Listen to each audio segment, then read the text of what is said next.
A calm scene from the sky in Georgetown today, but last night it was scary and chaotic after a chemical mishap at the Perdue plant there.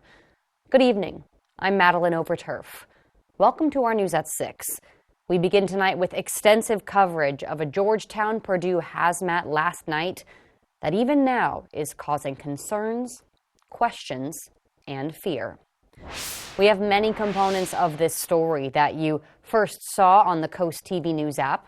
Let's go through them. We're going to play for you a portion of a dispatch call. You'll hear what first responders faced.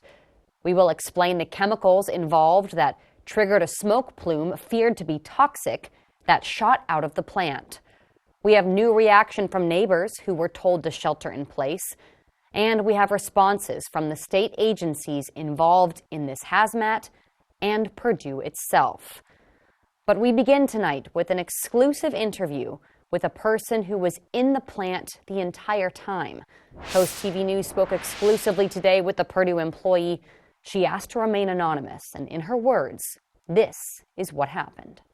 El olor no me llegó directamente a mí, pero sentí los cosquilleos. The smell didn't reach me directly, but I felt a tingling in my eyes, nose, and throat. My coworker felt the same way. I started feeling these symptoms around 4 p.m., 4:20, 4:25, something like that. It lasted for about 20 minutes, during which my eyes burned. I knew something was happening, but we weren't informed at all. Absolutely nothing. We continued working on the line. The department was operating normally. When I passed by an area, I felt a strong smell, but it was inside the plant. At 5:30 p.m., we were about to leave. They told us no one could leave and no one could enter.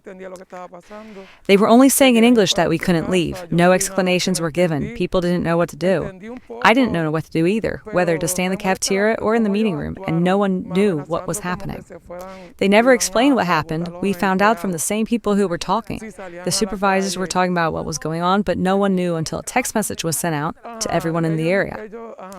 I got upset about how they handled the situation. They were threatening people with losing their jobs if they left and things like that, so people didn't understand what was happening. I didn't understand either, although I knew something was going on.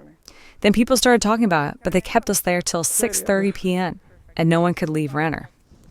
By 7 p.m., some of us left, but many stayed because they didn't know. They weren't informed. What they did wrong was that the people didn't know what to do, and there were many people who didn't speak English.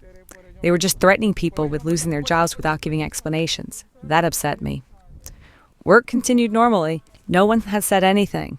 They have never communicated with the employees. We only received the alert they sent to our phones.